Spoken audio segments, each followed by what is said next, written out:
Nice, alors du coup, comment... C'est compliqué, mais c'est une équipe joueuse. Donc déjà, sur ce point-là, l'Olympique Lyonnais... Moi, j'aime bien le Nice de cette année. Trouvera du répondant. Franchement, et c'est agréable. L'OL joue plutôt bien contre les équipes. On a pu le voir contre Séville, contre une équipe qui est joueuse. L'OL a beaucoup moins de difficultés pour jouer. Après, comme on a dit depuis le début de saison, l'efficacité, voilà...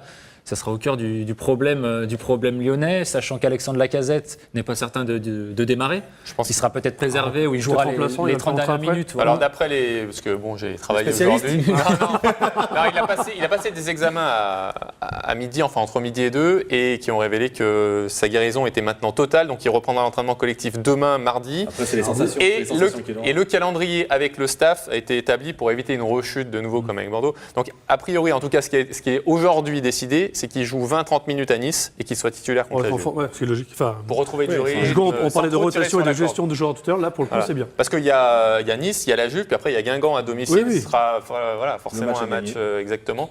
Donc 3 matchs en une semaine, il va pas faire évidemment 3 fois 1h30. Donc l'idée, c'est de reprendre progressivement, commençant par une entrée encore de jeu à Nice. Donc voilà, ce sera une belle confrontation. Il joue bien. Il s'appuie sur un bon gardien qui est un peu décrié mais qui fait ses matchs. Il fait ce qu'il est. Balotelli qui marque ses buts. Voilà, mais il n'en fait pas plus que ça. C'est une bonne pioche encore. Le club de Nice travaille bien. Ils ont une bonne structure de recrutement. Ils ont un coach qui a une bonne philosophie. Donc écoute, ça porte ses fruits. On va pouvoir s'étalonner. C'est plutôt intéressant. Justement, quasiment pour terminer là-dessus, par rapport au match de Nice, est-ce que vous avez pas un conseil, mais à votre avis, quel va être le point fort de l'OL pour arriver à battre Nice ? Il faudra être efficace parce que c'est vraiment ce qui pêche du côté de l'OL. Dans les deux zones en fait. Dans les deux zones aussi, mais il faudra surtout être efficace défensivement et marquer des buts. Voilà, mais en fait, les matchs se gagnent dans les zones de vérité. Les zones de vérité, c'est notre surface et la surface adverse.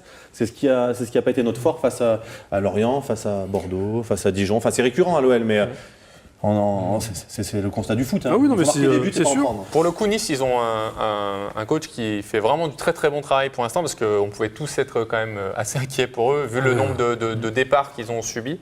Mais pour l'instant, ils jouent très bien, mais ils ont aussi quand même pas mal de réussites. Quand on regarde le contenu des matchs et le nombre de points. Quand tu regardes le match contre Lorient, par exemple, j'ai pas osé en parler. Donc voilà, après c'est donc elle se provoque. Bien sûr qu'elle se provoque. Mais enfin, bon, Lecomte, il fait 800 parades contre l'OL. La semaine d'après, il joue contre Nice. Première frappe sous son ventre, il la prend. Bon, après à un moment, voilà, vous avez aussi un peu de réussite ou pas. Et en l'occurrence, j'ai l'impression que Nice, ils en ont beaucoup depuis le début de la saison.